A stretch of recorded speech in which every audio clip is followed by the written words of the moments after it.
மகனே பொன்மகனே முத்தாயவனே விண்ணும் சூரியனும் சந்திரனும் நாயவனே காலம் காத்து வச்ச ரட்சகனே சிம்ஹாரகனே எங்கள் கண்ணனாய் வந்தவனே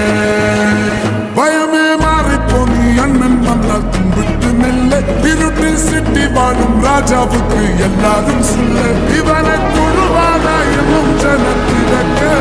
காலம் எடுத்து வச்சால் சொர்க்கம் போலும் மண்டப